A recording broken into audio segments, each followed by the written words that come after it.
T'as déjà eu cette impression bizarre que, sans rien faire de spécial, certaines personnes te regardent de travers, comme si ta simple présence dérangeait? Parfois, ce n'est même pas une question de réussite matérielle ou de statut social. C'est plus profond. T'as une énergie qui brille, et ça ne passe pas inaperçu. Dans le monde spirituel, il y a une loi non écrite. Plus ta lumière est forte, plus elle met en évidence l'ombre des autres. Et c'est là que l'invège entre en jeu. Une force invisible, mais bien réelle, qui peut peser sur ton énergie, t'épuiser et même créer des blocages sur ton chemin. Mais alors, pourquoi certains attirent plus l'invège que d'autres? Et surtout, comment s'en protéger sans tomber dans la paranoïa? On va voir tout ça ensemble. Chapitre 1. Pourquoi les choisis attirent l'invège? On entend souvent parler des choisis, mais au fond, qu'est-ce que ça veut dire? Ce ne sont pas forcément des élus au sens mystique du terme, ni des gens qui auraient reçu un privilège divin. Non, être un choisi, c'est plutôt une vibration, une énergie particulière qui fait que tu te démarques, même sans le vouloir. Les personnes qui ont une mission spirituelle forte, qui portent une lumière intérieure puissante, ont un impact autour d'elles. Ce n'est pas forcément visible à l'œil nu, mais énergétiquement, c'est un vrai raz-de-marée. Et ce choc énergétique peut provoquer deux types de réactions chez les autres, l'inspiration ou la résistance. Malheureusement, beaucoup restent bloqués dans la deuxième option. L'invège, dans sa forme la plus profonde, n'est pas qu'un simple jalousie comme on l'entend dans la vie quotidienne. Elle n'est quand quelqu'un ressent une confrontation entre ce qu'il est et ce qu'il pourrait être. Voir une personne rayonner alors qu'on se sent bloqué dans sa propre vie peut être douloureux. C'est comme un miroir qui te renvoie toutes les choses que tu n'oses pas affronter. Imagine un groupe d'amis qui ont toujours fonctionné de la même manière. Puis, un jour, l'un d'eux décide de changer, de s'élever, de penser différemment. Au lieu d'être soutenu, il devient la cible de critiques, de moqueries, parfois même de sabotage. Pourquoi? Parce que son évolution met les autres face à leurs propres limitations. Il se demande, souvent inconsciemment, si lui ou elle peut changer, pourquoi moi, je ne fais rien? Et au lieu d'affronter cette question, ils projettent leur malaise sur la personne qui brille. Ce phénomène ne touche pas que les inconnus ou les simples connaissances. Parfois, ce sont les proches qui réagissent le plus mal. Famille, amis d'enfance, collègues. Ceux qui te connaissent depuis longtemps peuvent avoir du mal à accepter ton évolution. Ils préféraient la version de toi qu'ils maîtrisaient, celle qui ne les remettait pas en question. Mais alors, comment savoir si tu es victime de cette invège énergétique? Ce n'est pas toujours flagrant. Parfois, ça se manifeste par des petites remarques déguisées, des regards lourds de sous-entendus, une sensation d'être mis à l'écart sans raison. Et parfois, c'est plus direct. Des critiques injustifiées, des tentatives de te rabaisser, des énergies lourdes qui te collent à la peau après certains échanges. On pourrait croire que ce n'est qu'une question psychologique, mais non. L'invège laisse une empreinte énergétique bien réelle. Et dans le prochain chapitre, on va voir comment elle se manifeste et comment elle peut affecter ton champ vibratoire. Chapitre 2. Comment l'invège se manifeste énergétiquement? L'invège, ce n'est pas juste une émotion passagère. C'est une énergie dense qui circule et qui, quand elle est dirigée vers toi, peut vraiment perturber ton équilibre.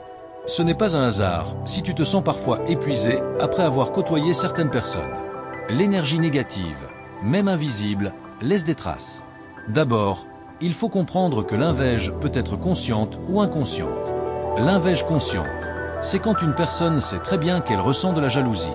Elle peut le cacher derrière des sourires, mais au fond, elle nourrit une frustration qui se transforme en énergie lourde.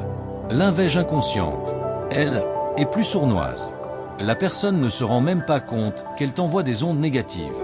Pourtant, son énergie parle pour elle. Remarques subtiles, regard pesant, ou même simplement une présence qui semble drainer ton bien-être. Mais comment savoir si tu es touché par cette énergie? Voici quelques signes. Une fatigue soudaine et inexpliquée après avoir vu quelqu'un ou passé du temps dans un certain environnement. Des blocages qui apparaissent sans raison logique. Un projet qui avançait bien et qui, d'un coup, semble stagner ou rencontrer des obstacles inattendus.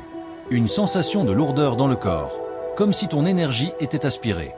Des doutes qui surgissent de nulle part, alors que tu étais confiant il y a encore peu de temps.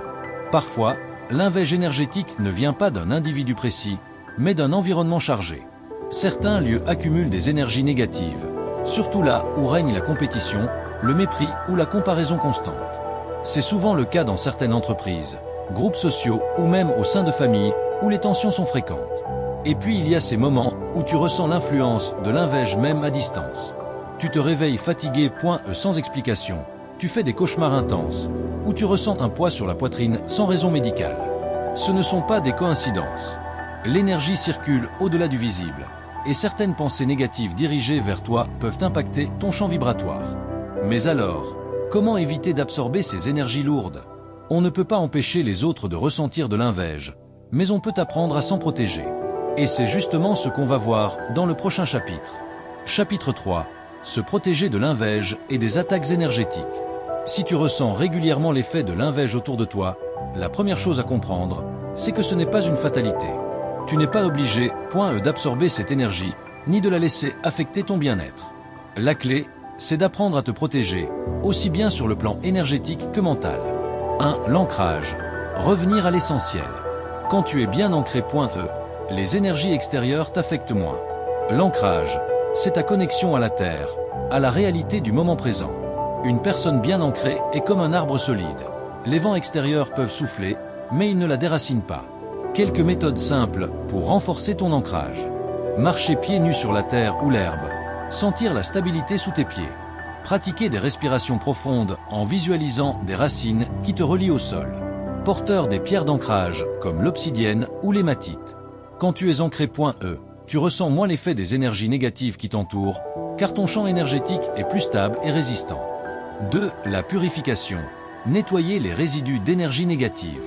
Même avec un bon ancrage, il arrive qu'on absorbe certaines vibrations lourdes au fil de la journée. C'est pourquoi il est important d'avoir des rituels de purification réguliers. Quelques techniques efficaces. Les bains énergétiques. Ajouter du sel marin et des plantes purifiantes comme la sauge ou le romarin dans ton bain. Les fumigations. Brûler de la sauge blanche, du palo santo ou du bois de cèdre pour purifier ton espace et ton aura. Les douches énergétiques. Sous la douche, visualisez l'eau qui emporte avec elle toutes les énergies lourdes accumulées. Un bon nettoyage énergétique peut faire toute la différence et t'aider à te sentir plus léger, après une journée chargée. 3. Le bouclier énergétique. Créer une barrière invisible. C'est une technique puissante qui permet d'éviter que l'invège des autres ne t'atteigne. Chaque matin, avant de sortir, prends quelques secondes pour visualiser une bulle de lumière autour de toi. Imagine qu'elle est faite d'une matière impénétrable aux énergies négatives. Si tu sens que l'invège t'atteint particulièrement un jour, tu peux renforcer ce bouclier en répétant une affirmation comme index revers pointant vers la droite blanc, je suis protégé, aucune énergie négative ne peut m'atteindre. C'est une habitude simple, mais qui peut réellement changer la manière dont tu ressens l'énergie des autres. 4. La discrétion. Protéger ton énergie en silence. L'une des erreurs les plus courantes, c'est de trop partager ses projets et ses réussites. Plus tu exposes tes ambitions, plus tu risques d'attirer l'attention de ceux qui, consciemment ou non, projettent leur inveige sur toi. Quelques règles d'or pour protéger ton énergie. Évite de parler de tes projets en court tant qu'ils ne sont pas bien avancés. Fais attention à qui tu confies tes réussites et tes moments de bonheur. Observe les réactions des gens autour de toi. Une personne qui t'aime vraiment sera sincèrement heureuse pour toi. Ce n'est pas de la paranoïa, c'est de la stratégie énergétique. Tout le monde n'est pas prêt à voir les autres évoluer, et ce n'est pas ton rôle de convaincre qui que ce soit. 5. Garder une vibration élevée, le meilleur rempart contre l'invège. L'invège ne peut pas s'accrocher à une énergie lumineuse et forte. Plus tu es aligné, avec toi-même, moins ces énergies basses peuvent t'atteindre. Quelques habitudes pour maintenir une haute vibration. Pratiquer la gratitude tous les jours. Écouter de la musique qui élève ton état d'esprit. T'entourer de personnes qui te portent vers le haut. Éviter les cercles toxiques et les discussions remplies de plaintes et de négativité. 6. Petits rituels de protection au quotidien. Si tu ressens que l'invège est particulièrement pesante dans ta vie, voici un rituel simple à faire chaque matin. Ferme les yeux et prends 3 grandes respirations profondes. Visualise une lumière dorée qui descend sur toi et forme une barrière protectrice. Dis intérieurement, je suis lumière, je suis protégé, je suis intouchable. Ouvre les yeux et commence ta journée avec confiance. Ce genre de rituel ne prend que quelques secondes, mais il peut vraiment t'aider à filtrer les énergies autour de toi. L'invège fait partie du monde dans lequel on vit, mais ça ne veut pas dire que tu dois la subir. En prenant soin de ton énergie, en apprenant à te protéger et en maintenant une vibration élevée, tu peux continuer ton chemin sans être freiné, par les projections des autres. Et pour conclure, voyons une dernière chose. comment transformer cette réalité en force et avancer sans peur du regard des autres. Alors, maintenant que tu sais pourquoi les choisis attirent l'inveige, comment elle se manifeste et surtout comment s'en protéger, il reste une dernière chose essentielle à comprendre. Tu n'es pas obligé, de la voir comme un obstacle. L'inveige, aussi désagréable soit-elle, est un indicateur puissant. Si certaines personnes réagissent fortement à ton énergie, c'est parce qu'elle est suffisamment puissante pour provoquer une réaction. C'est une confirmation que tu es sur un chemin d'évolution et que ta lumière est réelle. La pire chose que tu puisses faire, c'est te restreindre pour rassurer les autres. Atténuer ta lumière pour ne pas déranger, réduire tes ambitions pour ne pas attirer les critiques, cacher tes réussites pour ne pas éveiller de jalousie. Ce sont des pièges. Chaque fois que tu te retires par peur de l'inveige, tu donnes inconsciemment du pouvoir à cette énergie. Au lieu de ça, apprends à voir l'inveige comme un test de solidité intérieure. Plus tu avances dans ton chemin spirituel, plus tu es confronté à des résistances. Mais ces résistances ne sont pas là pour te faire douter, elles sont là pour te renforcer. Index revers pointant vers la droite, blanc. Que faire si tu ressens l'inveige autour de toi? Rappelle-toi que ce n'est pas ton problème, mais celui de ceux qui la ressentent. Ne cherche pas à plaire à tout le monde. Continue ton évolution, peu importe les réactions extérieures. Utilise les techniques de protection énergétique que nous avons vues pour éviter d'être affecté. Garde toujours une vibration élevée. Plus tu rayonnes, moins l'inveige peut t'atteindre. Et surtout, ne doute jamais de ta lumière. Si tu as une énergie qui dérange, c'est qu'elle est forte. Et si elle est forte, c'est qu'elle a un rôle à jouer. Les âmes qui sont là pour éveiller les consciences sont souvent celles qui attirent le plus d'inveige. Mais ce sont aussi celles qui la transforment en force et en inspiration. Alors, au lieu de te demander « Pourquoi moi ?», demande-toi plutôt « Comment puis-je continuer à avancer sans me laisser freiner ?» Car la meilleure réponse à l'inveige, c'est simplement de réussir et de rester aligné avec qui tu es. Vous êtes-vous déjà demandé comment la spiritualité peut se connecter au cosmos et à votre propre vie? Pour une spiritualité du cosmos, découvrir Tellart de Chardin est le livre qui transformera votre vision du monde et de vous-même.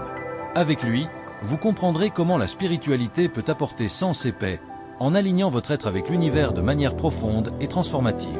Si vous ressentez qu'il manque quelque chose dans votre parcours spirituel ou que vous cherchez des réponses à des questions existentielles, ce livre est la clé. Ne manquez pas l'occasion d'explorer la pensée de Tellart de Chardin et de trouver le chemin vers une spiritualité plus épanouie. Obtenez votre exemplaire maintenant avec une réduction en cliquant sur le premier lien dans la description de cette vidéo et faites le prochain pas vers la connexion avec le cosmos et une nouvelle compréhension spirituelle. Et si vous souhaitez approfondir votre chemin spirituel et attirer des relations plus saines, cliquez sur la prochaine vidéo qui apparaît à l'écran maintenant. N'oubliez pas de vous abonner à la chaîne Énergie Spirituelle et d'activer la cloche de notification pour recevoir tous les conseils et insights transformateurs qui élèveront votre parcours spirituel. Rendez-vous dans la prochaine vidéo où vous découvrirez comment vivre avec plus d'équilibre et d'harmonie.